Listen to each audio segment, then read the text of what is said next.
Hello everyone. Tonight we are stepping back in time to ancient China, back when kingdoms clashed, armies thundered across valleys, and a boy destined to be remembered as Qin Shi Huang was born.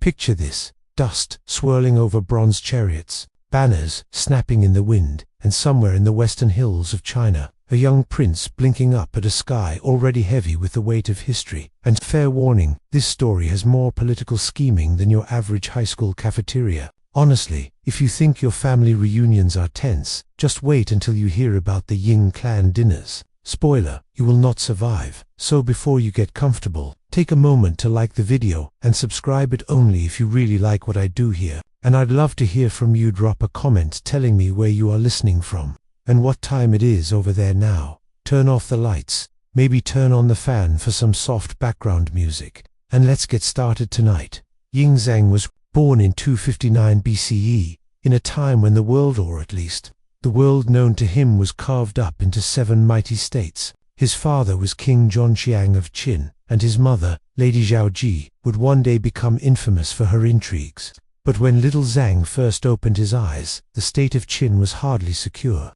Qin was powerful, yes, with sharp armies and clever ministers, but it was also surrounded by rivals who wanted nothing more than to squash it like a dumpling underfoot. The odd detail about Zheng's birth is that it didn't even happen in Qin.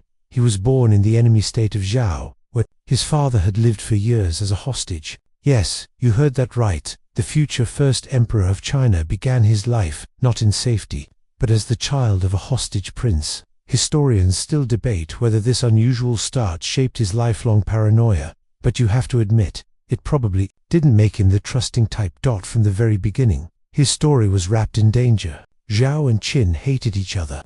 So imagine growing up in a place where every face in the market might secretly hope your entire family vanishes tomorrow. Not exactly the friendliest neighborhood. When Zhang was still a child, the political winds shifted. His father became king of Qin. Lady Zhaoji and the boy were whisked away from Zhao back to the harsh, mountainous heartland of Qin. It was like moving from enemy territory to a fortress brimming with soldiers, stone walls, and more crossbows than you'd ever want pointed in your direction. The Qin capital of Xianyang must have seemed overwhelming to a child. Tall towers crowned with black-tiled roofs, the clang of bronze bells announcing court sessions, and long halls lined with stern officials in indigo and russet robes. For a boy who had spent his early years as the child of a hostage, suddenly being heir to a kingdom must have felt surreal, or terrifying, or maybe both. Now kids often dream of what they'll be when they grow up: farmer, soldier, maybe a traveling storyteller. But young Zhang's destiny wasn't really up for debate. His path was already carved in stone. He would inherit a throne, and with it, a world full of enemies waiting to test him. And as we'll see, he was more than ready to play that dangerous game. By the age of 13, Ying Zhang's father died, and the boy, barely a teenager, was declared king of Qin. Stop for a second, and imagine that most of us at 13 were trying to hide acne and survive math class, while he was suddenly in charge of one of the most ruthless kingdoms on earth. Now that's what I call a rough puberty. Of course, he wasn't alone. At first, ministers and regents ruled in his name. And here comes the first joke-worthy bit. These men thought they could steer young Zhang like a horse pulling a cart. Spoiler again, they severely underestimated him. Because if there's one thing you'll learn tonight, it's that nobody tells Ying Zhang what to do. Nobody. But for now, the boy king waited, listened, and learned. He sat through court debates where officials argued about grain taxes, legal codes, and how many troops to send against this or that neighbor. He probably practiced the royal poker face, the one where you nod wisely while secretly wondering when dinner is. And while his ministers schemed, Qin itself was preparing for greatness. Behind palace walls, legalist thinkers hammered out strict codes of law and punishment. Farmers were organized, armies drilled endlessly, and iron weapons poured out of workshops like dumplings from a busy kitchen. The Qin heartland became a machine, a place where everyone from peasants to generals was expected to serve the state. Strange detail here: the Qin believed that punishment was a better teacher than reward. That's right, forget gold stars. Break the law, and you got a branding, exile, or worse. It sounds harsh, and it was, but it gave Qin the order and discipline it needed, while other states were still bickering over which cousin should inherit the throne. Through all this, the boy king grew up. He listened more than he spoke, and when he did speak, people began to realize something. He wasn't just another teenage puppet. There was steel in him. Steel that would one day cut through every rival kingdom like a sword through silk. By the time Ying Zheng reached adulthood, the foundations of his rise were laid. Qin's armies were disciplined, its roads were being carved straight through mountains, and its laws were harsh enough to keep even the laziest farmer in line. And at the center of it all, the boy who had once been a hostage child in Shao was now sharpening himself into a ruler unlike any the world had ever seen. But the shadows of the warring states still loomed large. 6 other kingdoms, mighty, proud, and desperate, were not about to bow to Qin without a fight, and Ying Zheng, though young, was already preparing to challenge them all. When Ying Zheng finally took the reins of power in his own hands, the world around him was already crackling with tension. He wasn't just the teenage king of Qin anymore. He was a young man with eyes set far beyond the mountains that guarded his kingdom. His dream wasn't survival. It was domination. Now, if you've ever made a to-do list and felt overwhelmed, imagine Zheng's conquer 6 rival kingdoms, unify a land the size of Europe, build infrastructure, enforce laws, and, oh yes Mick, sure no one stabs him in the back while he does it. Talk about pressure. But remember, Qin wasn't like the other states. Its backbone was legalism, that rigid philosophy where laws were iron and punishments were fire. Other states still leaned on old traditions, Confucian ideals of harmony, family loyalty, and rituals that sometimes involved more bowing than actual problem solving. Qin, by contrast, ran like a military camp disguised as a kingdom. The ministers didn't just write pretty speeches, they drafted regulations so detailed that you probably needed permission just to sneeze. The odd detail here is that Qin's legal codes were so feared, even minor infractions could earn severe punishment. For example, if an officer failed to capture an enemy in battle, he might face the same penalty as a common thief. Brutal, yes, but it meant soldiers fought like their lives depended on it, which, to be fair, they did. Meanwhile, young Zheng surrounded himself with shrewd advisors, the kind of men who could see 3 moves ahead on the chessboard of war. Chief among them was Li Si, a brilliant legalist statesman who believed China could never flourish until all rival philosophies were silenced and all rival states destroyed. Li Si was the kind of guy who'd look at a cozy village festival and say, "Nice, but wouldn't this be better under strict government regulation?" Historians still debate whether it was Li Si's influence or Zheng's own instincts that hardened Qin's policies. Either way, this pairing of ruthless king and equally ruthless minister set the stage for what was coming.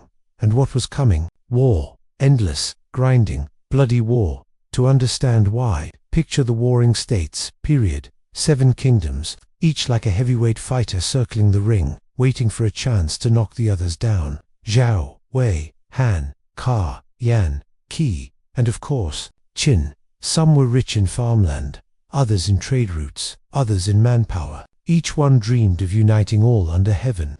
But Qin had something the rest lacked: discipline, iron weapons, and leadership willing to break every bone in the rules of the game. It's funny, in a dark way, the other states often mocked Qin as backward because its homeland was tucked away in the rugged west, less refined in manners and courtly culture.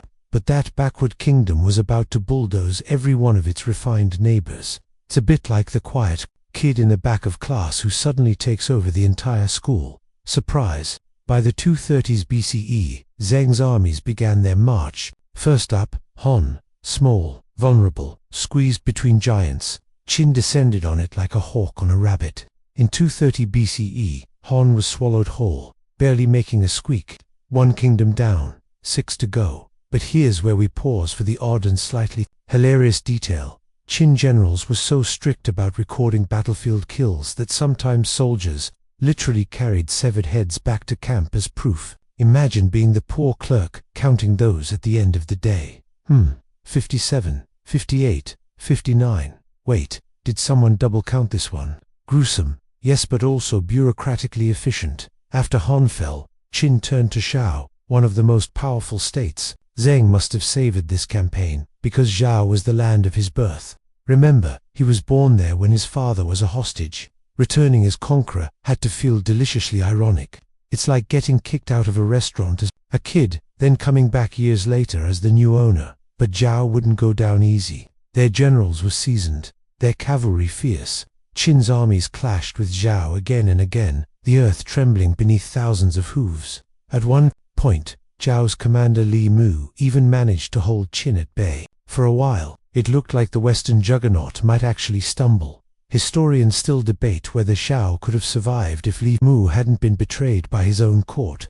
Paranoia and intrigue rotted Zhao from the inside, and eventually, Qin smashed through. By 228 BCE, Zhao was conquered, its proud warriors broken, its lands folded into Zheng's empire in progress. Through it all, Ying Zheng wasn't just sitting on a throne eating grapes. He was personally involved, directing strategies, demanding reports, and keeping his generals under a very tight leash. He trusted few, rewarded loyalty, and punished disobedience with terrifying speed.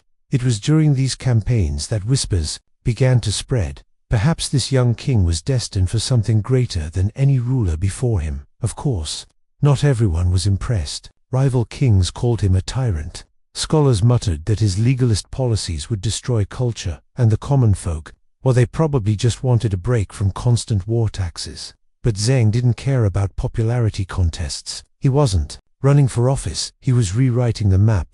And here's the second joke of the evening.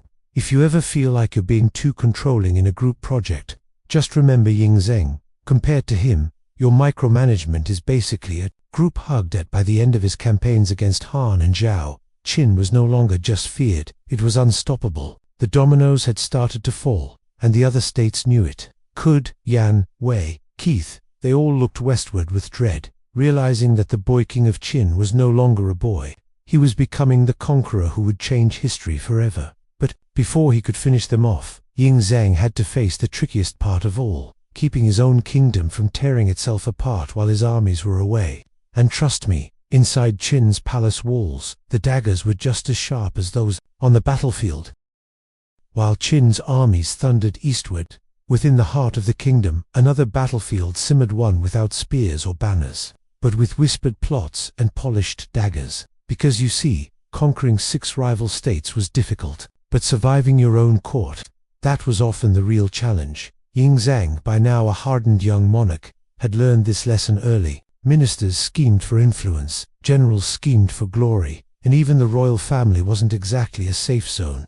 If history had taught anything, it was that kings could fall to poison as easily as to arrows. And in Qin, where power was absolute, ambition was practically a competitive sport. One of the most fascinating characters at Zheng's side remained his chancellor, Li Si. Imagine a man with the patience of a chess master and the ruthlessness of a tax auditor. He whispered into Zheng's ear, not about honor or traditions, but about control. His vision was chillingly clear. Only through absolute authority could China be united. The emperor Tubi believed him. Yet in the shadows, not everyone agreed. Rival factions in Qin's court plotted to restrain the king's authority. The royal clan, still proud of their aristocratic blood, disliked the idea of a legalist machine rolling over their privileges. At times, Zheng moved through his palace like a soldier on enemy soil, never certain who might be smiling with poison in hand. Here's the odd, slightly ridiculous fact. Some records suggest that one Qin minister once tried to argue that royal concubines should be banned from speaking at banquets because their chatter was corrupting state policy. Imagine blaming political collapse on women gossiping about hairstyles. That's one way to dodge responsibility. Outside the court's polished halls, Zheng was already preparing his next moves. He knew the key to empire wasn't just defeating rival states, it was keeping them defeated. Conquest meant little if tomorrow they rose again. So he began laying down roots of permanence, roads, fortifications, new settlements for Qin migrants in conquered territories. Every campaign wasn't just a battle, it was a long-term occupation plan. Meanwhile, the other states watched Qin's rise with growing alarm. Wei, that proud old kingdom wedged between giants, had already been weakened by years of wars with Qin. In 225 BCE, Zheng unleashed his armies upon Wei's capital, Dalian. Now, this is where Qin military engineering got truly terrifying. Instead of endless siege warfare, they diverted a river. Yes, you heard that right, they literally flooded the city. Imagine waking up in the morning, stepping out your front door, and realizing your kingdom is drowning, not in soldiers, but in water, Wei had no chance. The flood destroyed homes, temples, and hopes alike. Wei surrendered, swallowed whole by the relentless tide of Qin. Now, here's where we pause for our "did that really happen?" detail. Some sources suggest that the flood may have killed tens of thousands of civilians, not just soldiers. Historians still debate whether this was a stroke of genius or an atrocity too extreme, even for the warring states. One thing's for sure, it was effective, and Zheng wasn't in the business of half-dash measures. By now, Qin's war machine seemed unstoppable. 3 kingdoms had already fallen: Han, Zhao, and Wei, and with each conquest, Qin's armies grew stronger, feeding on the resources and manpower of the defeated. Think of it like a snowball rolling downhill, except this snowball had swords, chariots, and legalist paperwork attached to it. Inside Qin, the young king carefully maintained his grip. He rewarded generals, but never let any one man grow too powerful. When victories came, Zheng made sure credit returned to the throne, not to the commanders. It was a balancing act. One wrong move, and his empire in progress could collapse from betrayal within. But so far, he managed it with the precision of a tightrope walker. Here's our second joke of the night. If you've ever micromanaged a group project, and your teammates complained, just remind them at least you didn't flood their house to make a point. That usually calms things down. Back on the battlefield, Zhao's remnants still resisted. Ku loomed vast in the south, and Qi watched warily from the east. But Yingzhang wasn't rushing. He moved like a man methodically checking boxes on his world domination checklist. By isolating each enemy, by using diplomacy as much as warfare, he broke down alliances that might have resisted him. Divide and conquer wasn't just a phrase, it was Qin's entire strategy. Oddly enough, even as he conquered, Zheng had moments of insecurity. Some sources hint that he worried constantly about betrayal, about enemies he couldn't see. It's not hard to imagine why assassins lurked in every shadow. Later, this paranoia would define his reign, but at this stage, it kept him razor-sharp, always watching, never complacent. Historians still debate whether his relentless suspicion made him more successful or whether it simply made him cruel. After all, there's a fine line between vigilance and tyranny, and Zheng walked it daily. By 225 BCE, with Wei gone, Qin stood at the height of its momentum. It was no longer a question of if Zheng would conquer the rest, but when. And yet, the bigger the empire grew, the more fragile it became, because the truth was, armies could win battles, but it took far more than swords to bind a civilization together. The next great test would come from Kutch, the sprawling southern kingdom rich in culture and manpower, a land as vast as it was proud. If Qin could break Chechu, then China itself would be within Yingzhang's grasp. But as every gamer knows, the boss battle often comes when you least expect it. And here's our third joke. If the ancient states were video game bosses, Han was the tutorial level, Zhao was the mini-boss, Wei was the water level nobody likes, and Chu was the final raid dungeon, where half your team rage quits before the fight even starts. Zheng was about to find out just how much stamina his empire really had. Conquering Wei with a man-made flood had been a masterstroke, but it also set a dangerous precedent. Qin would stop at nothing. By now, the other kingdoms knew they weren't simply fighting a rival, they were staring down a storm. And the next in line was Chu, the sprawling southern powerhouse that everyone, including Yingzhang, considered the toughest nut to crack. Cliff Su wasn't like the other states. It was huge, bigger than Qin, bigger than Zhao, bigger than any of them. Its lands stretched far and wide, its armies were numerous, and its culture ran deep. Steeped in traditions outsiders often found strange, Ku poets wrote about mysticism and spirits, and its court had a flair for drama that made Qin's severe legalist officials look like stone statues in comparison. The idea of swallowing Chechu whole wasn't just ambitious, it bordered on madness. But madness, as we've seen, never stopped Yingzhang. In 224 BCE, Qin prepared for the campaign of campaigns. The man chosen to lead this invasion was Wang Jian, one of Qin's most brilliant generals. Now, Wang Jian wasn't flashy. He didn't strut around with flamboyant armor or poetic speeches. He was cautious, almost boringly so, and maybe that's why Zheng trusted him, because boring generals win wars. Here's the funny bit. According to one story, Wang Jian actually asked Zheng for an army of 600,000 men before marching against Cut. 600,000. Zheng thought it was overkill. Surely Q isn't that strong. He might have wondered. Wang Jian stood his ground. If he didn't get the troops, he wasn't going. That's like telling your boss, I'll do the project, but only if I get the entire company budget and 3 assistants named Kevin. Strangely enough, it worked. Zheng agreed, and so, Qin's greatest army thundered southward. At first, Ku seemed ready to resist. They rallied huge numbers of soldiers and even managed to put Qin on the defensive for a short while. But here's where Wang Jian's patient brilliance shone. He didn't rush into a pitched battle. Instead, he camped, fortified, waited, and let CHU exhaust itself. Imagine being a CHU soldier, riled up for action, and then sitting month after month, while the enemy just waits. The frustration alone could break morale. Finally, when CHU overextended, Wang Jian struck with terrifying precision.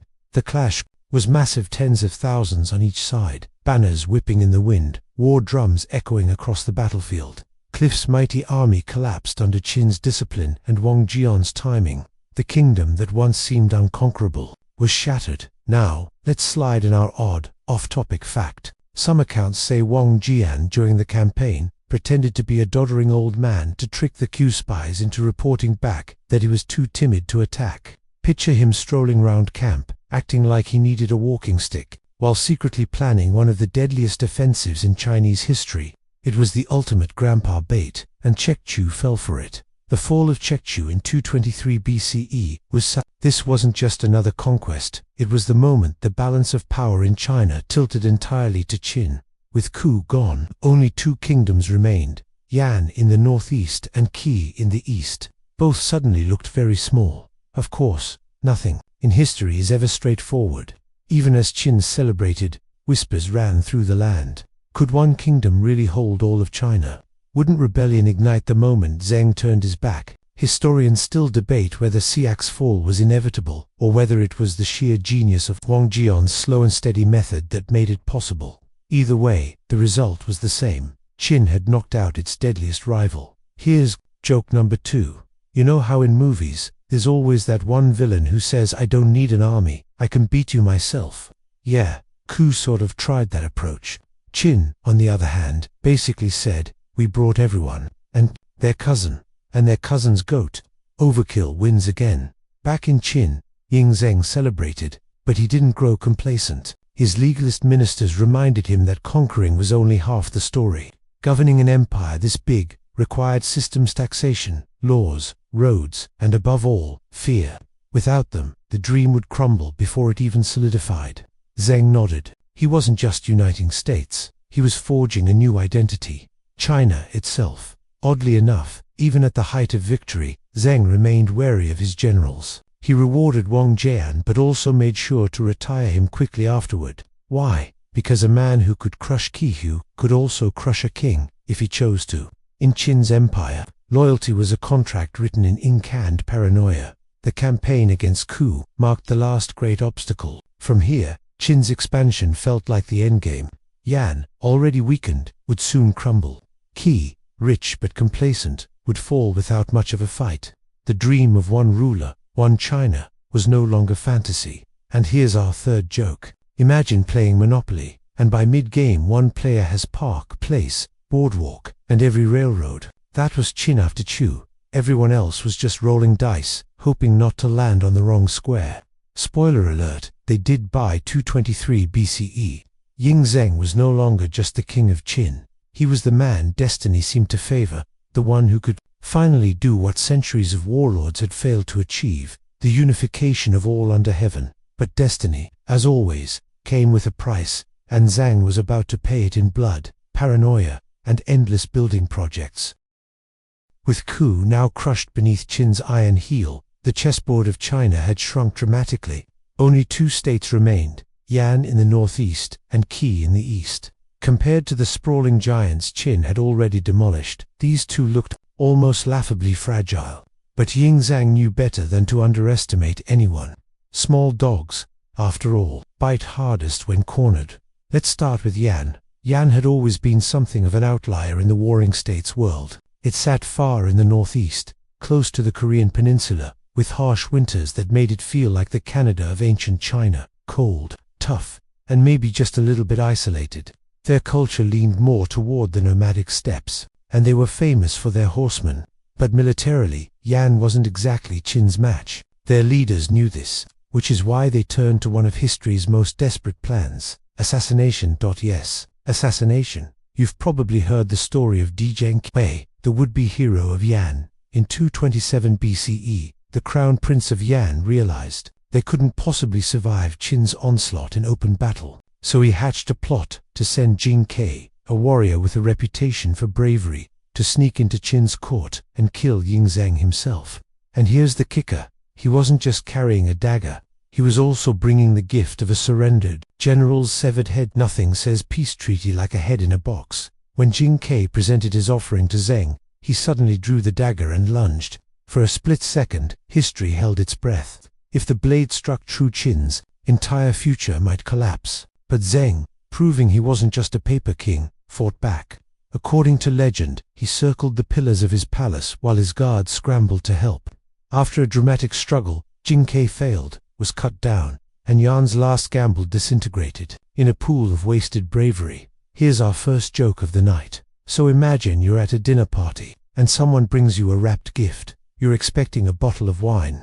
You open it, and boom, severed head. That's basically how Zheng's evening went. Definitely not the kind of surprise you RSVP yes to. After the botched assassination, Qin retaliated with fury. Wang Jion's son, Wang Ben, led the armies north and obliterated Yan's defenses. By 222 BCE, Yan was done. Its capital fell, its rulers fled, and another ancient state vanished into the ever-expanding belly of Qin. That left Qi. Now, Qi was an odd one. Rich, sophisticated, home to scholars and merchants. Qi had once been a dominant power, but by the time Qin came knocking, Qi was like that one guy in a group project who does absolutely nothing, hoping to ride along until the end. Instead of resisting, Qi's king listened to the advice of his corrupt ministers, who suggested that maybe, just maybe, Qin would spare them if they stayed quiet. Spoiler alert, Qin was not in the business of sparing. In 221 BCE, Qin marched east. Qi barely lifted a finger in defense. Its army wasn't mobilized, its walls weren't manned. It was like watching someone open their front door, hand over their car keys, and say, "Well, I suppose it's your car now." The fall of Qi was so anticlimactic that later historians joked about it.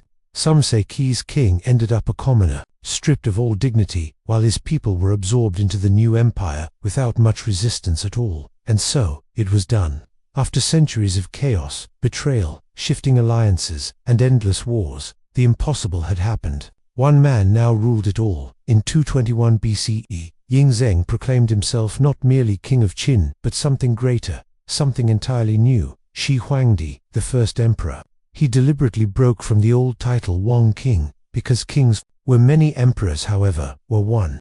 He even created the word Huangdi, blending the titles of mythic sage rulers and legendary divine sovereigns, to elevate himself above all mortals. Here's our second joke. Imagine if your friend changed his Instagram bio from regional manager to supreme ruler of the universe. That's basically what Zheng did, except instead of followers, he had armies, taxes, and the mandate of heaven. But Zheng wasn't satisfied with just a shiny new title. He knew the real work had only begun. Conquest was violent but straightforward. Governing, that was the hard part. And here, Qin's notorious legalist philosophy came into full force. Harsh laws, collective punishment, standardization. This was the glue that would bind the empire, whether the people liked it or not. Yet even at this triumphant moment, there was unease. Whispers spread. Could one man really rule all this territory, without the whole thing cracking apart? Historians still debate whether the fall of Qi marked a true beginning of peace, or the start of a different kind of war, a war between ruler and ruled. Iron law versus human nature. And for our third joke, let's just point out the irony. After centuries of bloodshed, the final conquest was so easy, it was basically a walkthrough. It's like training for a marathon, running 25 brutal miles, and then realizing the last mile is just a slow stroll through a park. In 221 BCE, the Warring States period ended. China was united. The dream of all under heaven had been achieved. And yet, deep inside Yin Zhang's mind, a new obsession began to grow. If he could conquer death the way he had conquered kingdoms, perhaps his empire would last forever. But history had other plans. The dust of conquest had barely settled when the first emperor began building something far more enduring than military victories, an empire. Wars could topple kingdoms, but only systems could keep them down. Yin Zhang, now Shi Huangdi, knew this instinctively. If he wanted his new dominion to last beyond his own lifetime, he had to standardize, control, and unify every aspect of life, from the characters. People scratched on bamboo strips to the width of the axles on their carts. Yes, axles. One of Qin's most famous policies was the unification of cart axle lengths. It sounds trivial, like something you'd only care about if you were really into ancient wheel measurements. But it was brilliant.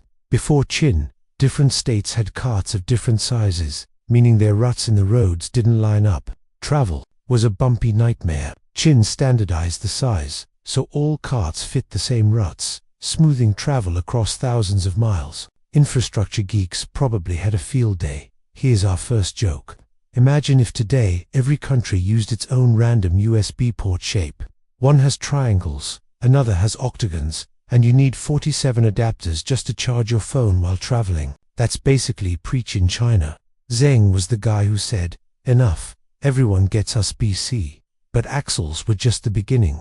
The empire standardized weights and measures so that trade was fair, or at least predictable. Currency was unified with a distinctive round coin, pierced by a square-holder design so enduring it would remain iconic in China for centuries. Even writing was standardized. Before Qin, characters varied wildly across the states. After Qin, the small seal script became the official form. Literacy skyrocketed, bureaucracy thrived, and for the first time, people separated by thousands of li could read the same texts. Not everyone was thrilled, of course. Standardization is convenient if you like order, but if you like creativity, it feels like someone's constantly erasing your doodles. Historians still debate whether this uniformity strengthened the empire or stifled cultural diversity. Meanwhile, Zheng turned his obsession with control onto administration. He abolished feudalism, the centuries-old system where noble families ruled their hereditary lands, and replaced it with direct commandery and county governance. Officials were appointed by merit, loyalty to Qin rather than bloodline. This stripped the nobility of their power and concentrated it in the emperor's hands. It was a bold move. Imagine you're playing Monopoly and one player suddenly declares that no one else is allowed to own property. From then on, everyone just rents everything directly from him. That's essentially how Qin handled politics. Our second joke tonight. You can bet those nobles weren't laughing when their titles got reduced to random guy with no land. Centuries of inherited privilege, gone in a legal flash. Some probably wish Jing Ke's dagger had found its mark. But Zheng wasn't just micromanaging paperwork. He was also obsessed with visibility, the idea that the emperor's power should be felt everywhere, even in the remotest corners. That's why he launched massive building projects, roads, canals, and of course, walls. The Qin road network stretched like arteries across the empire, designed not for cozy road trips but to move armies swiftly. The walls, precursors to what later became the Great Wall, were less about tourism selfies and more about keeping nomads out of Chinese farmland. These projects required staggering manpower.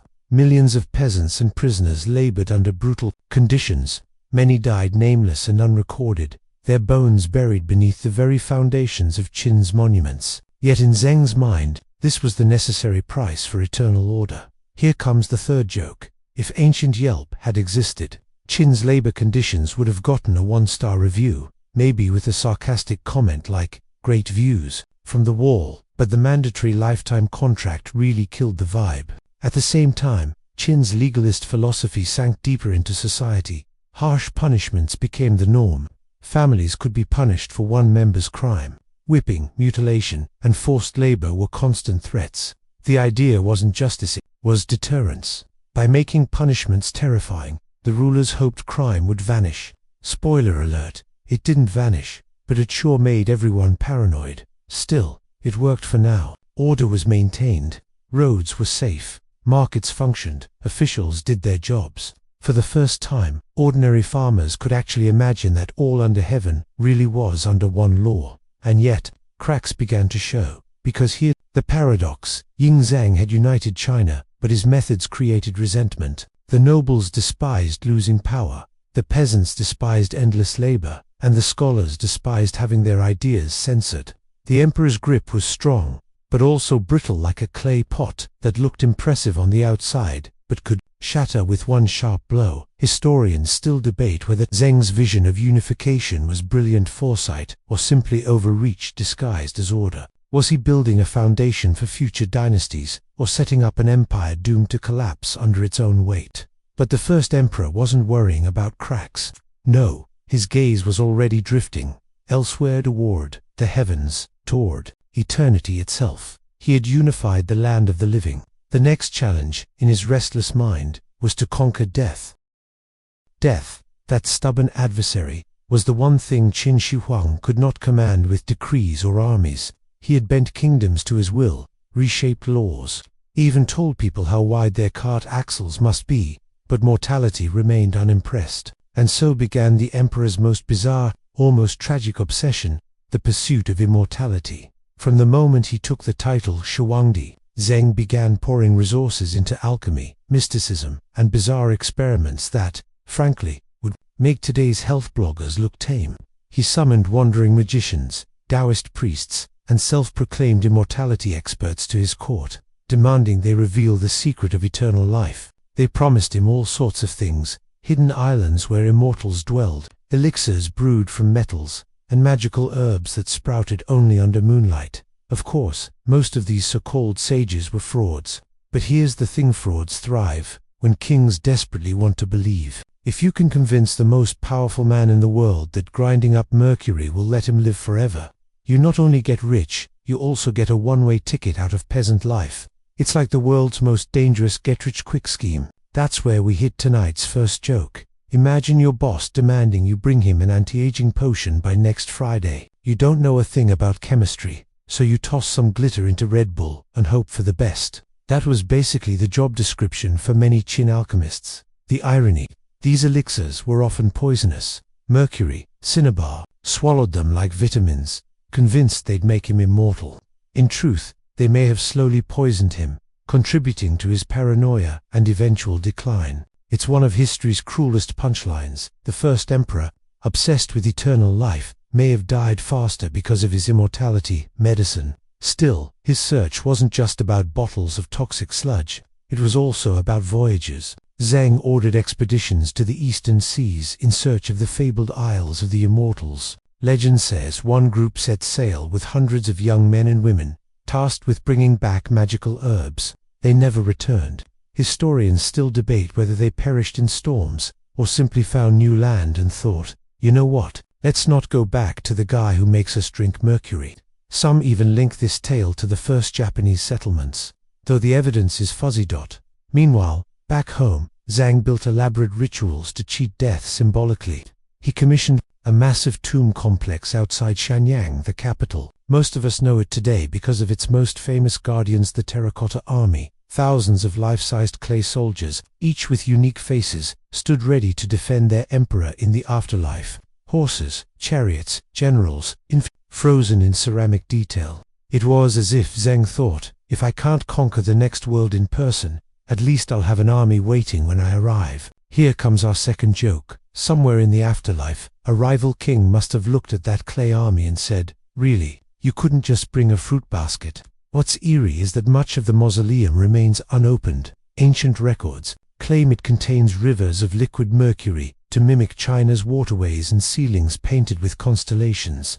Scientists have tested the soil near the tomb and found unusually high levels of mercury, suggesting the legends might actually be true. If so, it would be both genius artistry and accidental toxic waste site in one. But even as the tomb rose, Zheng's paranoia deepened. He began fearing not just death, but betrayal. He disguised himself on tours, traveling in secret to inspect provinces. Ministers plotted behind his back. Alchemists made excuses for why immortality still hadn't been delivered, and the people groaned under taxes and labor. The emperor's quest for eternity only highlighted how mortal he truly was, and yet, The strange detail here is that Zheng never saw his obsession as selfish. In his own mind, his life was the glue holding the empire together. If he died, wouldn't everything unravel? By living forever, he wasn't just saving himself, he was saving China. That was his story at least. Historians still debate whether this obsession was born of fear, ambition, or sheer madness. Was Qin Shi Huang truly desperate to conquer death, or was he simply trying to buy time to tighten his empire's foundations?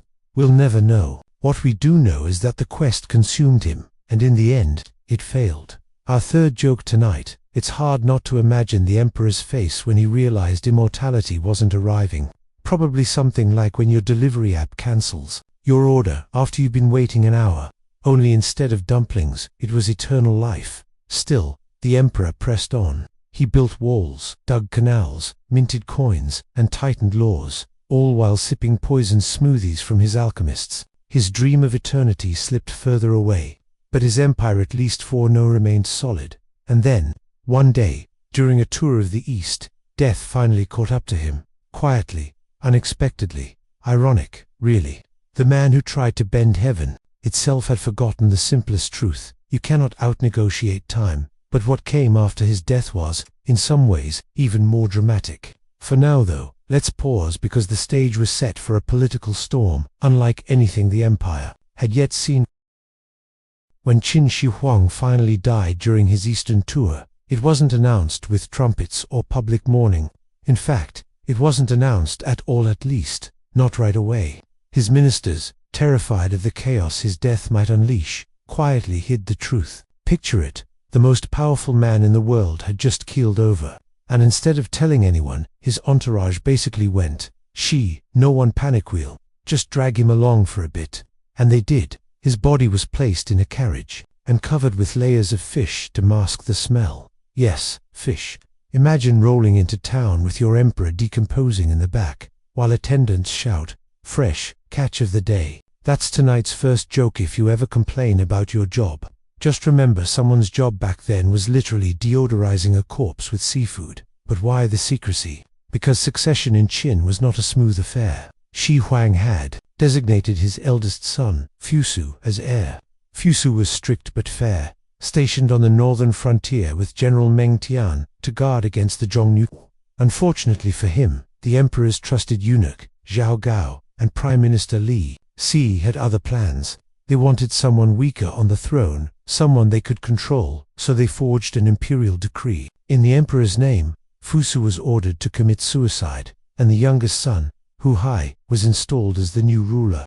It was political fraud at the highest level, and poor Fusu obeyed the false command, ending his life without question. Historians still debate whether Fusu might have saved the dynasty had he lived. Some call him China's greatest what-if. Now, Hu Hai, known as Qin Shi, became emperor, and let's just say, he was not built for the job. He was young, inexperienced, and far too dependent on Zhao Gao, who quickly became the real power behind the throne. It's like one of those puppet government situations, except here the puppet thought he was pulling the strings. Spoiler, he wasn't. Meanwhile, Li Si, who had helped craft the empire with Qin Shi Huang, found himself caught in Zhao Gao's web. For a time, he went along, but eventually he was accused of treason and executed. Proof that in politics, helping the schemer doesn't mean you won't get schemed. Here comes our second joke. Zhao Gao supposedly once brought a deer to court and told the emperor it was a horse. When ministers objected, he noted who dared to contradict him. That's not just gaslighting, that's deer-lighting. Either way, it's the world's earliest HR test, and failing it often meant death. But all this scheming at the top left, the empire fragile. Taxes were crushing, corvée labor drained villages, and resentment simmered among peasants, soldiers, and displaced nobles. The Qin dynasty had been built on speed and iron discipline, but without its founder's willpower, cracks spread fast. Strangely enough, even as rebellions brewed, the court continued obsessing over omens, rituals, and punishment. Zhao Gao demanded loyalty tests, punished dissenters, and fueled paranoia. Imagine an empire of 30 million people, ruled by a teenager, micromanaged by a eunuch, all while pretending the emperor's father hadn't been mummified in fish on the way home.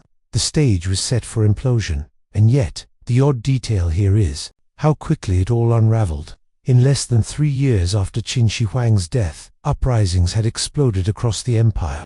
From former nobles to commoners, from frontier generals to bandits, everyone seemed to sense their moment had come. The dynasty that had conquered all of China looked suddenly very mortal. Historians still debate whether Qin Shi was truly incompetent, or if Xiaogao simply sabotaged him to maintain his own grip.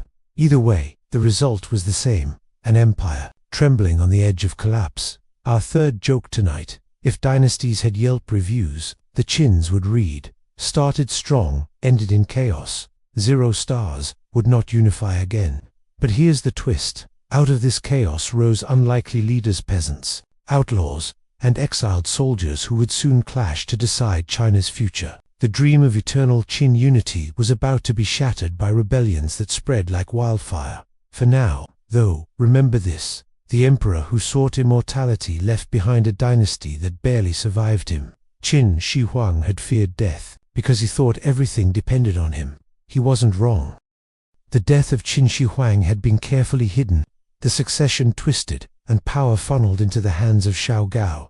But outside the polished court halls, whispers were turning into shouts.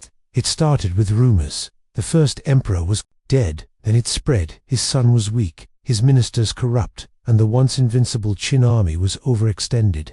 The empire had been forged in blood and iron, but now the iron was beginning to rust. The first spark came in the eastern provinces, far from the imperial court. A group of conscripts were marching toward their assignment when heavy rains washed out the roads.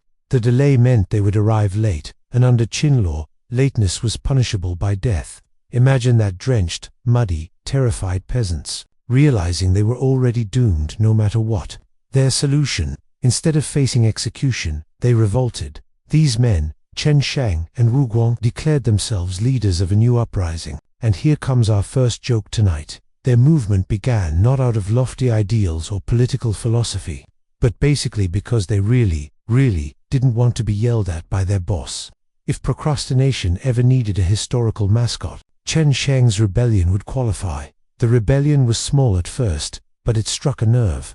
Word spread like wildfire: peasants who had labored on the Great Wall, farmers drained by taxes, nobles stripped of power, all began to rise. The Qin system, built on fear, suddenly had to face the problem of what happens when people stop being afraid. Meanwhile, back in the capital, Qin Shi and Zhao Gao dismissed the uprisings as minor trouble. But minor trouble quickly grew into regional wars. Local warlords, some former generals, others simple bandits, declared themselves kings. Remember, it had been less than a decade since Qin had crushed all the warring states. The memory of independence was still fresh, and everyone wanted a piece of the pie. Oddly enough, some rebels even claimed mystical omens as justification. One tale says Chen Sheng declared, "The world is not meant for one family alone." That's our strange detail for tonight. Whether he actually said it or not, the line became a rallying cry. Historians still debate whether Chen Sheng was truly a visionary leader or just an opportunist who stumbled into greatness. While uprisings spread, Qin Shi grew more paranoid. Zhao Gao whispered constantly in his ear, urging harsher punishments and stricter controls. Anyone who dared to speak honestly about the empire's condition risked execution. Ministers who tried to warn about the crumbling countryside often disappeared. Let's just say Zhao Gao didn't keep a suggestion box. And so the rebellions multiplied. Former nobles from Q, Zhaoyan, and Qi rallied under new banners. Each claimed legitimacy, each promised to overthrow the Qin. It was like a fireworks show of kingdoms being reborn. Only this time the sparks were fueled by anger and desperation. Here's our second joke. If Qin Shi Huang had outlawed books to control ideas, the rebels proved you don't need books to coordinate a rebellion. You just need angry farmers and terrible working conditions. Somewhere, a historian must have sighed, "Yep, saw that one coming." The Qin armies, once feared and disciplined, struggled to contain the chaos. Without their emperor's iron hand, they hesitated, fractured, and sometimes even defected to the rebels. Local commanders began switching allegiances, deciding they preferred being lords of their own little territories rather than servants of a collapsing empire. And Zhao Gao, he thrived in the confusion. Instead of focusing on the rebellions, he used the chaos to eliminate rivals at court. One minister after another was accused of treason, executed. or intimidated into silence. The empire was burning, and Xiao Gao was busy rearranging his chessboard in the palace. This leads us to our third joke. Imagine your house is on fire, and instead of calling the fire department, you use the flames to roast marshmallows. That was Xiao Gao's management style. Effective in the short term, catastrophic in the long run. By now, it was clear the Qin dynasty was losing its grip, but rebellions weren't enough. Someone needed to step up and unify the chaos into a real challenge. That someone would not come from the Qin elite, but from the very peasantry they had exploited. A man named Liu Bang, once a minor local officer with a taste for wine and women, would soon rise into the story. And alongside him, a fiery warlord named Xiong Yu, who fought like a demigod, would also stake his claim. For now, though, the empire trembled. The dream of eternal unity was collapsing under its own weight. The very people who had built the Great Wall, paved the roads, and hauled the stones for Qin's glory were now tearing it apart. And the question on everyone's lips was no longer how long will Qin rule, but who comes after. As rebellions consumed the land, the Qin court became a theater of fear and absurdity. Qin Shi, already insecure, grew more and more isolated, relying almost entirely on Xiao Gao's poisonous advice. If Qin Shi Huang had ruled with iron, his son ruled with, well, let's say butter. Soft, melting, and completely in Xiao Gao's hands. The rebellions were no longer scattered sparks, they had become a raging wildfire. Former nobles raised banners of Ku, Zhao, Yan, and Qi, appealing to the nostalgia of people who remembered their old kingdoms. In villages and towns, peasants refused to pay taxes.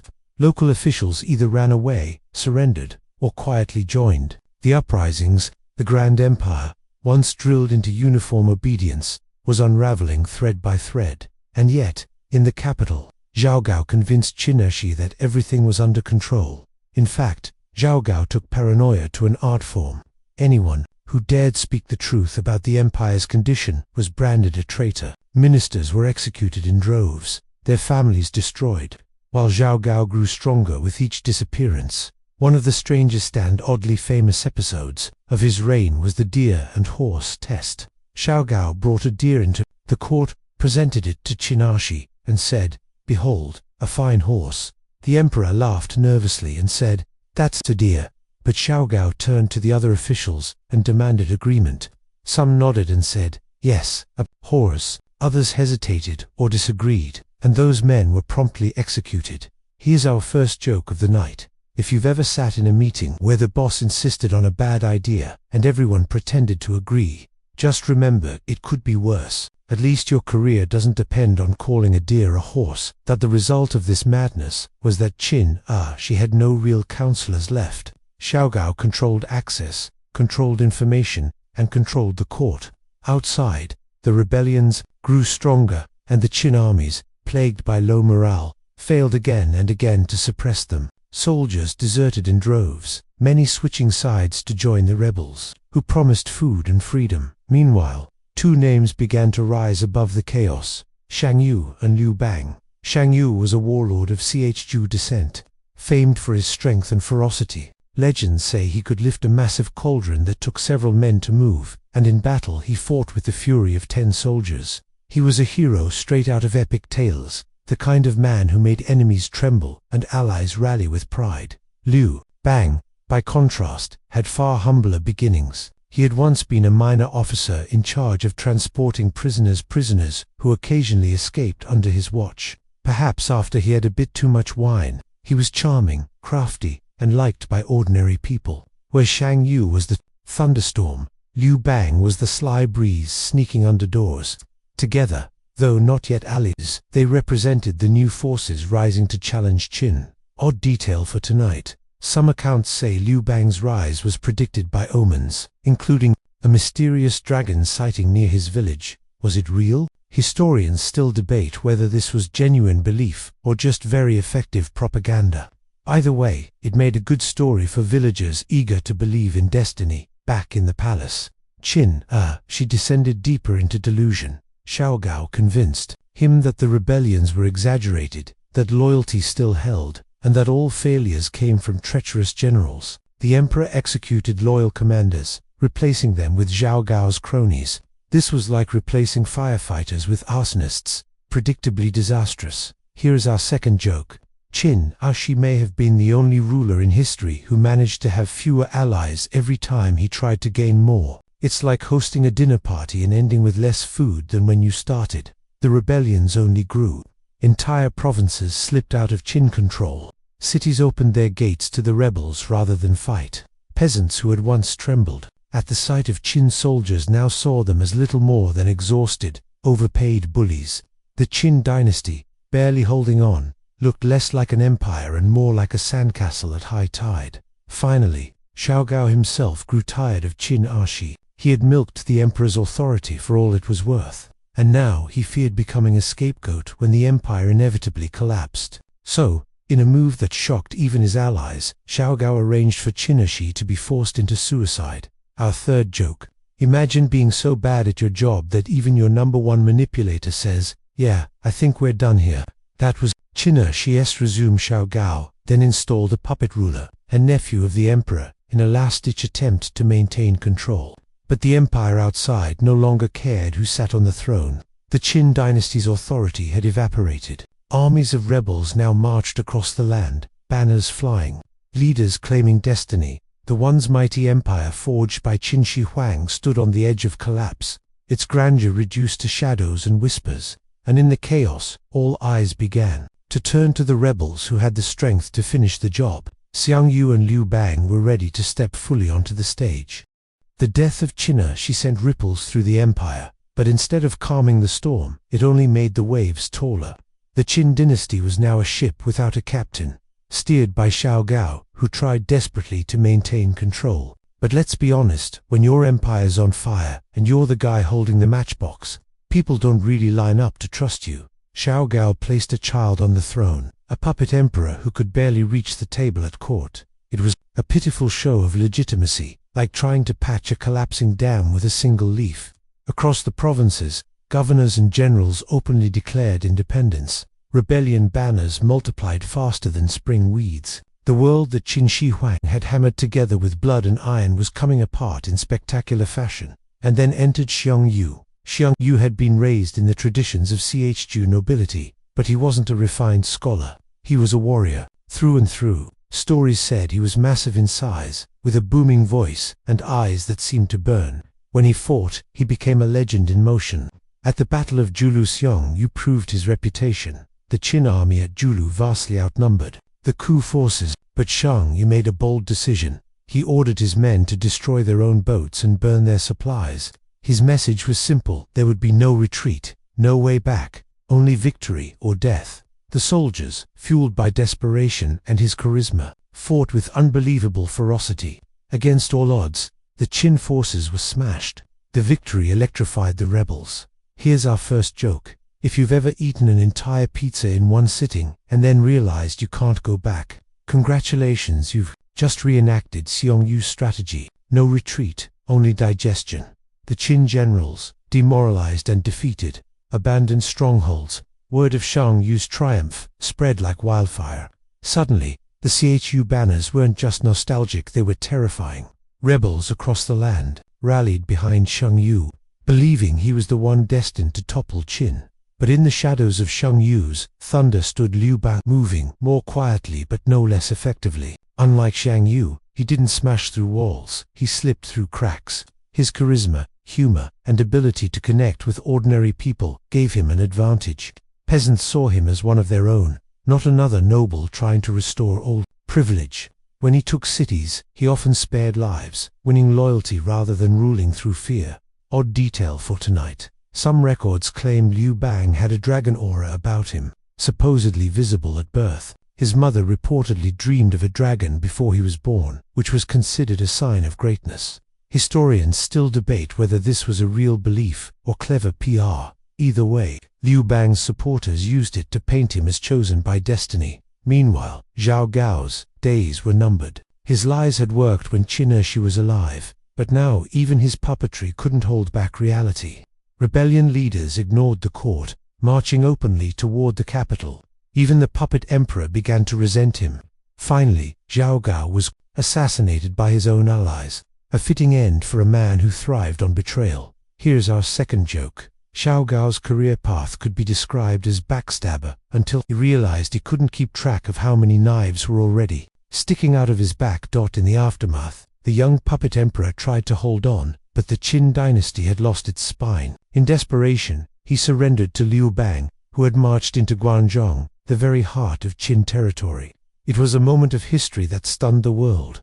The once mighty Qin dynasty, which had united China under one emperor, was handing over its power to a former peasant. But the story didn't end with surrender. Shang Yu was still in the field, and he wasn't the kind of man to share victory. He arrived at the Qin capital not long after Liu Bang and, in his fury, turned the city of Shanyang into a scene of horror. Palaces were burned, treasures looted, and noble families slaughtered. It was revenge for years of Qin cruelty. Some said the fire raged for months, consuming the glorious architecture Qin Shi Huang had so proudly built. Here's our third joke. Imagine working hard to build the world's most impressive palace, only to have someone torch it in a fit of rage. That's basically the ancient version of accidentally deleting your thesis the night before it's due. Painful. Thus, the Qin dynasty came to its end, only 15 years after Qin Shi Huang's great triumph. His empire, which seemed destined to last forever, had collapsed faster than anyone imagined. The world was free of Qin, but it was not at peace. For now, the stage was set for a showdown between the two men who had risen from the ashes: Shang Yu, the unstoppable warrior, and Liu Bang, the cunning survivor. Their rivalry would decide the future of China. With the Qin dynasty gone, the empire didn't breathe a sigh of relief. Instead, it collectively held its breath, waiting to see who would claim the throne.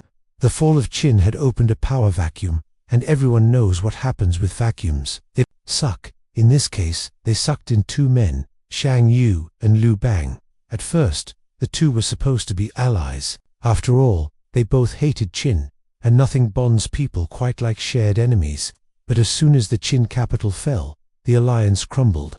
Shang Yu, with his immense strength and charisma, expected to rule by right of conquest. Liu Bang, on the other hand, had cleverly marched into Guangzhou and secured the surrender of the last Qin emperor before Shang Yu even arrived. This little maneuver gave Liu Bang a legitimate claim to leadership, and Shang Yu absolutely hated it. To make matters worse, Shang Yu staged what became known as the Feast at Honggate.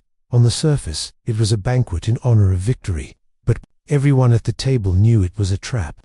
Shang Yu intended to murder Liu Bang during the feast. What followed was one of the most dramatic dinners in Chinese history. Imagine your average Thanksgiving dinner, except instead of awkward family arguments, someone might draw a sword at any moment. As Liu Bang sat across from Shang Yu, he played it cool, smiling and toasting, even though his life was hanging by a thread. Luckily for him, Shang Yu's advisor, Fan Zheng, kept pressing his master to strike, but Shang Yu hesitated.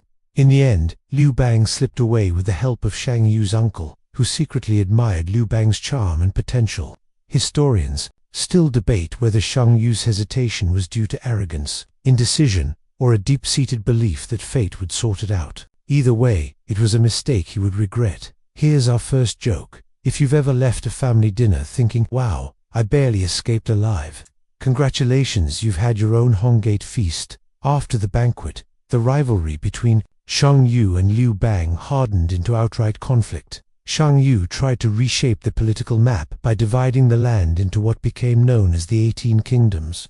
On paper, this looked like stability. In reality, it was Xiang Yu putting his friends in charge and expecting everyone else to smile politely.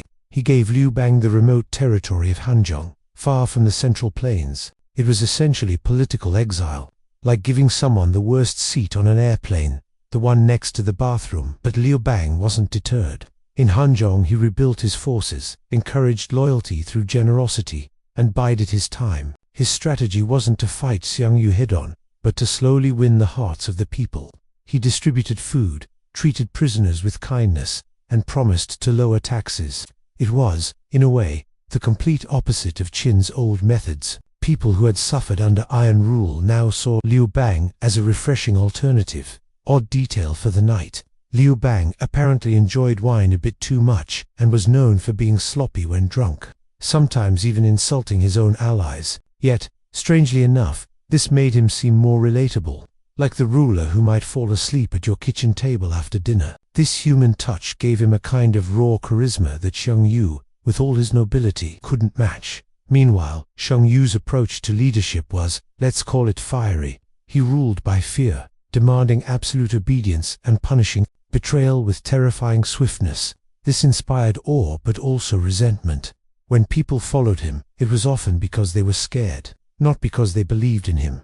Here's our second joke. Xiang Yu was basically the boss who makes you redo a spreadsheet at 4:59 p.m. on a Friday. You might obey, but you're secretly updating your resume on the side. The tension between the two men erupted into what historians later called the Quchahan contention, a series of brutal wars between Xiang Yu's Qucha forces and Liu Bang's Han. The fighting dragged on for years, and the empire groaned under the strain. At times, it seemed like Xiang Yu's sheer power would crush Liu Bang, but Liu Bang had allies, strategy, and an uncanny ability to bounce back from defeats. One of Liu Bang's greatest assets was his general, Han Xin, a man often called a military genius. Han Xin devised clever tactics, like feigned retreats and ambushes, which repeatedly outmaneuvered Xiang Yu's forces. Xiang Yu might win on the battlefield with sheer might, but Liu Bang won in the long run with patience and brains. Historians still debate whether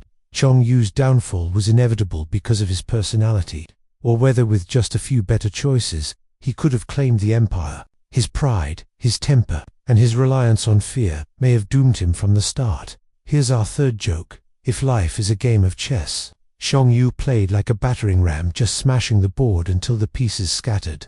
Liu Bang, on the other hand, quietly moved pawns until checkmate snuck up on you. By the end of this stage, China was caught between two visions of leadership. Xiang Yu, the heroic but terrifying warlord, and Liu Bang, the flawed but approachable survivor. Their rivalry was not just personal, it was a struggle over what kind of rule would follow the short-lived Qin dynasty. And as the fighting dragged on, the people began to whisper that maybe, just maybe, Liu Bang was the man destiny had chosen after all. The clash between Xiang Yu and Liu Bang escalated into a nationwide tug-of-war, the kind where the rope is actually an empire, and both sides refuse to let go. For nearly 5 years, China endured the Quchahan contention, a grueling contest of strength, strategy, and sheer stubbornness. Xiang Yu, the warlord of Chu, fought with the ferocity of a lion. His personal bravery on the battlefield was unmatched. Soldiers swore they saw him cut down dozens of men in a single charge, his strength like something out of legend. If you were Xiang Yu's enemy, you probably didn't live long enough to admire the view. Liu Bang, by contrast, rarely stood on the front lines. He wasn't the dashing warrior type. Instead, he relied on patience, diplomacy, and the brilliance of his generals, especially Han Xin. While Xiang Yu thundered across battlefields like a storm, Liu Bang sat back, took notes, and sent someone else to clean up the mess. Here's our first joke. Xiang Yu was basically the kid in gym class who sprints full speed on the first lap, while Liu Bang is the one jogging slowly but still finishing the mile first. The campaigns swung back and forth. Sometimes Xiang Yu triumphed spectacularly, like when he routed Liu Bang's forces and even captured his father. In one infamous incident, Xiang Yu threatened to boil Liu Bang's father alive unless Liu surrendered. Liu Bang responded with biting humor. "We shared the same father. If you must boil him, send me a bowl of soup." Dark joke.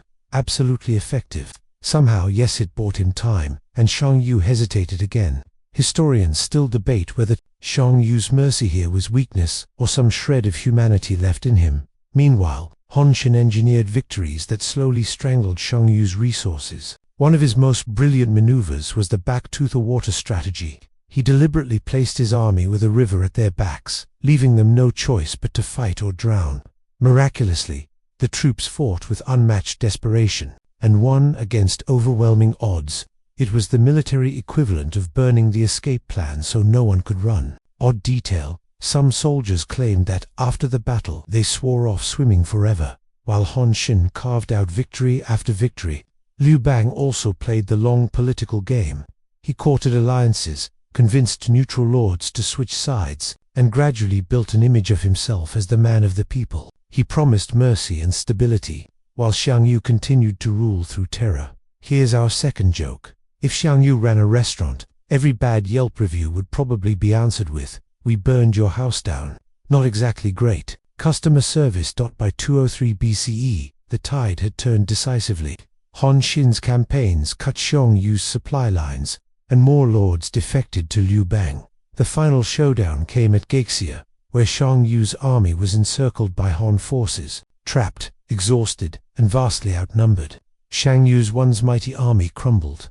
But the fall of Shang Yu wasn't just about numbers. Liu Bang's forces used psychological warfare, famously singing Xiachu songs outside Shang Yu's camp. Hearing their homeland's melodies, Xiong Yu's soldiers believed their villages had already fallen and their cause was lost. Morale collapsed. Even the bravest fighters can't swing a sword when their hearts are breaking. And then came the legendary night, the farewell at the riverbank. Shang Yu, realizing defeat was near, shared one last moment with his beloved consort, Lady Yu. The story goes that she performed a sword dance and then took her own life, unwilling to be captured. Xiang Yu wept, not as a conqueror, but as a man stripped of everything. Here's our third joke. Imagine trying to cheer Xiang Yu up that night. "Hey, at least the weather's nice." Probably not the time for small talk. When the encirclement tightened, Xiang Yu broke out with a few hundred loyal men. He fought his way through waves of enemies, each swing of his sword felling dozens, but escape was impossible. Finally, at the banks of the Wu River, surrounded and wounded, Shang Yu chose to end his life rather than be captured.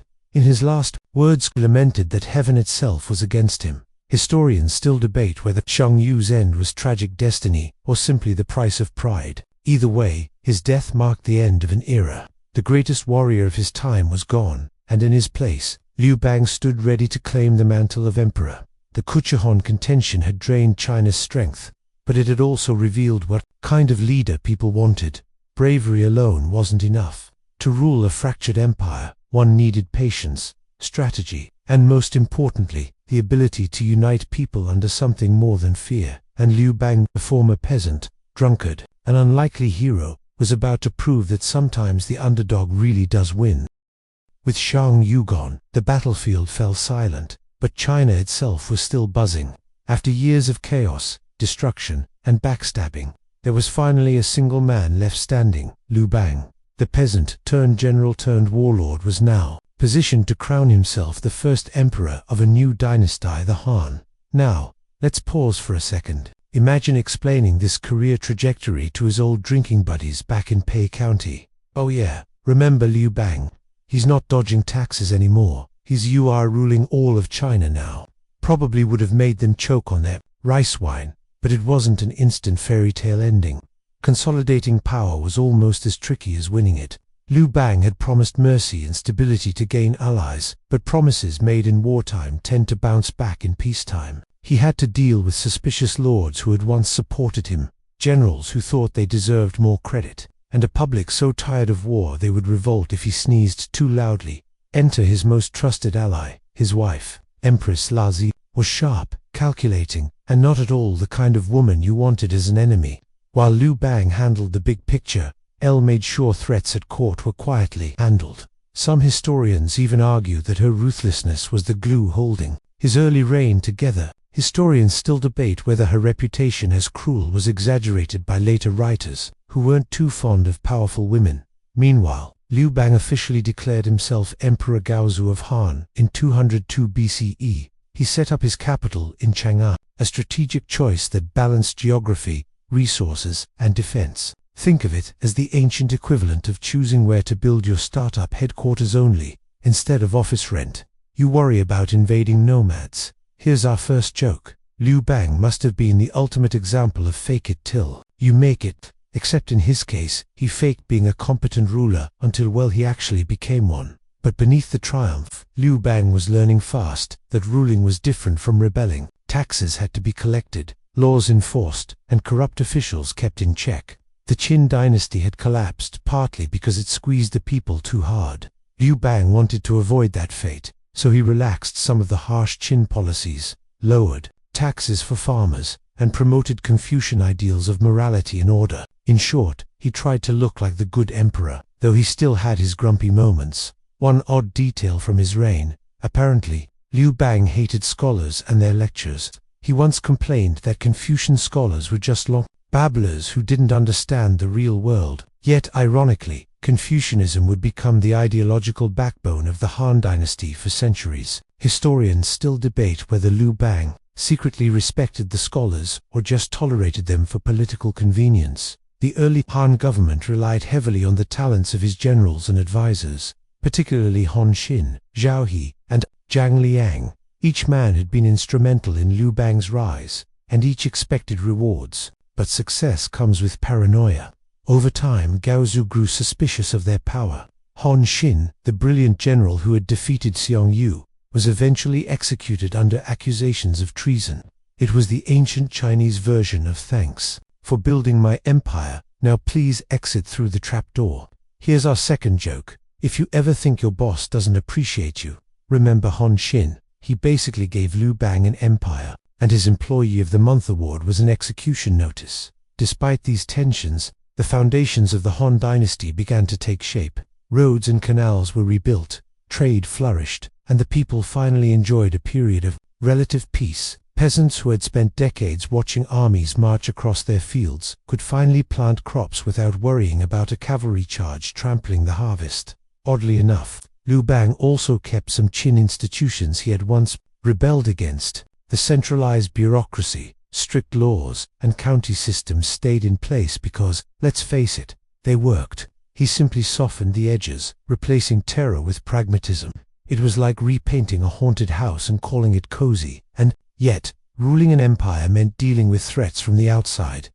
Nomadic tribes like the Zhongnu were a constant menace along the northern borders. Liu Bang personally led campaigns against them, but he quickly realized they weren't pushovers. In one humiliating encounter, he was nearly trapped and forced to negotiate peace. His solution? Diplomatic marriages, sending Chinese princesses to marry Zhongnu leaders. Ancient China invented political swipe right, long before dating apps. Here's our third joke. Imagine being that poor princess, told, "Congratulations, you're marrying a barbarian warlord for national security." That's one awkward wedding toast. Still, these policies worked at least for a while. By the time Liu Bang was firmly settled on the throne, the Han Dynasty was on its way to becoming one of the most enduring dynasties in history. The man who had once wandered the countryside as a carefree troublemaker now sat on the dragon throne, shaping an empire that would define China for centuries. But even emperors are not immortal. Liu Bang's health began to decline, and whispers of succession filled the court. He had secured the throne, but would the dynasty survive after him? His wife Elsie was waiting in the wings, and trust me, her chapter in this story would not be a quiet one. The rise of Han was complete, but peace, as always, came with a cost. By the final years of his reign, Liu Bang was no longer the scrappy rebel who had once broken open prison doors and joked his way through taverns. He was Emperor Gaozu of Han, a man carrying the weight of an empire on his shoulders. But the crown, heavy as it was, did not sit icily. Court politics simmered. Empress LZ grew increasingly powerful, carefully positioning her allies and planning for the future. Liu Bang, often ill-tempered in these years, struggled with his health and his suspicion of generals who had once been his closest comrades. He executed Hon Xin, stripped others of their power, and learned the hard truth that ruling meant balancing gratitude with fear. Some historians still debate whether this paranoia saved the dynasty or planted seeds of later troubles. Despite his flaws, Liu Bang left behind a transformed China. His dynasty would last for centuries, shaping Chinese identity, governance, and culture. The Han name itself became synonymous with the Chinese people. Han Chinese, a legacy unmatched by the short-lived Qin. For a man born in obscurity, whose first office had been as a lowly patrol officer, this was nothing short of miraculous. One odd story from these final years is that Liu Bang, grumpy and tired of courtly rituals, once barked that he preferred the company of soldiers and farmers to scholars and bureaucrats. Whether true or apocryphal, it fits the image of a ruler who never quite forgot his roots. Here's our first joke. Imagine being a Confucian scholar, spending months writing elegant odes to virtue, only to have the emperor tell you he'd rather go drinking with the guys who smelled like pigsties. That's a real confidence booster. Liu Bang died in 195 BCE, leaving the throne to his young son Hui, but it was Empress L who truly held the reins. She would rule as regent, and her grip on power would grow iron hard. For a time, the dynasty was not only Han, it was LS dynasty. But that, my friends, is a tale for another night. So let's reflect for a moment. A man once described as lazy, fond of wine, and prone to running from trouble, ended up uniting a war-torn land. His victories were not clean, his methods not always noble, and his reign was never free of bloodshed or betrayal. But he did what no one else could do. He brought stability back to China after the Qin's collapse. The Han dynasty was his greatest gift and his greatest gamble. Here's our second joke. You could say Liu Bang was the ultimate underdog story, except he wasn't exactly a dog. More like a stray cat that clawed and scratched his way into owning the whole house. For the common people, the Han dynasty meant relief. Fields could be farmed, trade routes reopened, and children could grow up without the constant drumbeat of war. For the elites, it was the dawn of a new cultural order that mixed the rigid structure of Qin with a softer Confucian touch. For historians, it was the beginning of one of China's golden ages. And here's the third joke. Somewhere in the afterlife, Qin Shi Huang was probably rolling his eyes. He had built a dynasty with absolute control, only for it to collapse in less than 2 decades. Liu Bang drank his way through life, and somehow created an empire that lasted 400 years. If there's a cosmic scoreboard, Liu Bang definitely got the high score. The story of Qin Shi Huang's conquest, Shang Yu's defiance, and Liu Bang's triumph is more than just names and battles. It's the story of how chaos turned into order, how warlords forged nations, and how history often favors not the strongest or smartest, but the most adaptable. And now, let's slow down. We've raced across decades of rebellion, conquest, and ambition, and it's time to let the echoes of battle fade. Imagine the great fields of China, once trampled by armies, now quiet again. The sound of marching boots is gone, replaced by the rustle of wind through rice stalks. The smoke of burning cities has drifted away, leaving skies that are soft and clear. Families gather in courtyards, children laugh, and elders tell stories of survival, always ending with a prayer for peace. The rivers that once carried warships now carry fishermen in small wooden boats. Lanterns glow faintly on the water at night, and somewhere, a farmer leans back against a tree, looking up at the stars. He knows that tomorrow will bring work, planting, harvesting, repairing walls, but for tonight, there is silence, and in that silence, there is comfort. The empire has scars, but it is whole again. The people, weary and resilient, have a chance to breathe, to rest, to dream. Even the mountains seem to sigh with relief, standing watch over a land that has endured so much. So as you listen, let your breathing slow, let the images soften. Picture a candle flame flickering gently, steady but not harsh. Picture the quiet streets of Chang'an under the moonlight, where guards walk their rounds and dogs curl up to sleep. Picture the emperor himself, no longer the restless rebel, but a man who finally lays down his armor and closes his eyes. You, too, can rest now. The story is finished, the battles are done, and the night is yours. Sleep well.